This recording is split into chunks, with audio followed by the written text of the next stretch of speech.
इमाम हसन रदी अल्लाह तआला को एक बार नबी पाक कांधों पर बिठाए और जा रहे हैं। किसी ने कहा, ए बरखुरदार, हैं कैसी तुझे सवारी मिली? एक सहाबी कहते हैं, कितने खुशनसीब हो ए हसन, तुम्हें सवारी कैसे मिली? क्योंकि नबी पाक के कांधे पे है ना। सुनो मेरे आका क्या कहते हैं। आका कहते हैं, सवार भी कितना अच्छा है, इतना प्यार है अपने नवासों से। प्यारे आका अलैहिस्सलाम की हदीस मुबारक जिसका मजमून है, जो हुसैन से बुग़्ज़ रखे उसने मुझसे बुग़्ज़ रखा। इतने फजाइल, इतने नाजों से पाला हुआ।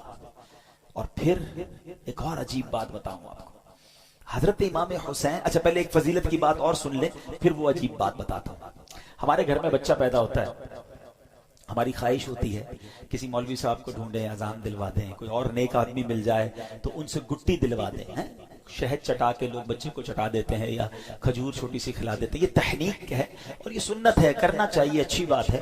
आजकल तो डॉक्टर अलाउ नहीं करते। लेकिन इमाम हुसैन की किस्मत पर हमारी जाने कुर्बान, वेरी फर्स्ट जो खुराक आपके मुंह में जाती है ना, ऐसा नहीं था कि उनको शहद चटाया गया या उनको खजूर खिलाई गई। इमाम हुसैन की मुंह में नबी पाक ने अपनी जबान दाखिल कर दी। पहली खुराक लुआब मुस्तफा है सल्लल्लाहु अलैहि वसल्लम। आप सोचिए स्टार्ट कैसा है कि जिंदगी में अगर पहला कुछ लुकमा खाया है या कुछ चीज हलक के नीचे जा रही है तो वो सरवरे कायनात अलैहिस्सलातु वस्सलाम का लुआब दहन है। अजान किसने दी? आपके इमाम हुसैन की कानों में अजान देना भी इनकी नसीब देखें कि इनके कानों ने पहली आवाज सुनी अल्लाह अकबर, अल्लाह का नाम सुना और जबान थी हबीब खुदा की। हाय हाय हाय, क्या क्या क्या बयान करें हम। हमारे पास तो सच्ची बात बताओ, हमारी औकात भी नहीं है।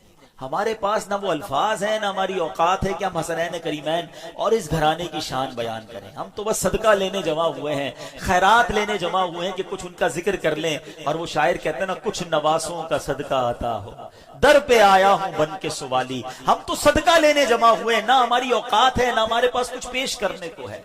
तो ये वो हस्तियां हैं। और फिर अजब बात जो मैं बताना जा रहा था कि आपकी विलादत के साथ ही ये खबर भी नबी पाक अलैहिस्सलातु वस्सलाम को बता दी गई थी कि इमाम हुसैन शहीद किए जाएंगे। फरिश्तों ने आकर बताई थी और एक फरिश्ते ने तो आपको उस जगह की बट्टी भी लाकर दिखाई कि हुजूर ये वो जगह है जहां इमाम हुसैन को शहीद किया जाएगा। हजरत मौला अली एक बार करबला के करीब से गुजरे थे, फुरात के किनारे, तो काफिले को रोका और कहा रुक जाओ, मुझे मेरे आका अलैहिस्सलातु वस्सलाम ने बताया कि उन्हें जिब्राइल ने बताया है कि हुसैन करबला के किनारे पर, फुरात के किनारे पर शहीद किए जाएंगे। ये सब क्या था है? अच्छा, इमाम हुसैन को खुद भी पता है, बीबी फातिमा को भी पता है और मौला अली को भी पता है, सारे सहाबा, कई सहाबा को पता था कि शहीद कर दिए जाएंगे। और यह भी बताया गया कि हुजूर आपकी उम्मत ही शहीद करेगी। लेकिन एक बड़ा जिसको कहना कि रेलेवेंट क्वेश्चन पैदा होता है कि पूरी लाइफ में कहीं पर बीबी फातिमा ने नबी पाक अलैहिस्सलातु वस्सलाम से अर्ज किया हो, ए बाबा जान, आप हुसैन से इतना प्यार करते हैं, मेरा भी लख्ते जिगर है, आप अल्लाह की बारगाह में दुआ करें, ये जो इम्तिहान आपने बताया आएगा ये टल जाए, हुसैन को शहीद ना किया जाए, इसको इतना सताया ना जाए। कभी मौला अली ने दुआ के लिए नबी पाक से अर्ज किया हो कि हुजूर सारा मदीना आपसे दुआ करवाता है, अपनी मुश्किलें हल करवाने के लिए आप अपने नवासे के लिए भी दुआ कर देना। किसी ने दुआ नहीं करवाई। What is the reason behind this? ये बड़ा इंपॉर्टेंट क्वेश्चन है और यही समझना जरूरी है। Everybody knows about the incident of Karbala. सबको मालूम था कि करबला में होना है कुछ, शहीद होना है इमाम हुसैन ने, मगर किसी ने दुआ नहीं करवाई या खुद की इस मुसीबत के टलने के लिए।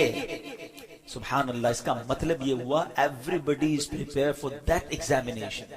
ये सब तैयार थे उस इम्तिहान के लिए, ये अपने बच्चे को पाल रहे थे शहीद होने के लिए। ये है नबी पाक का घराना।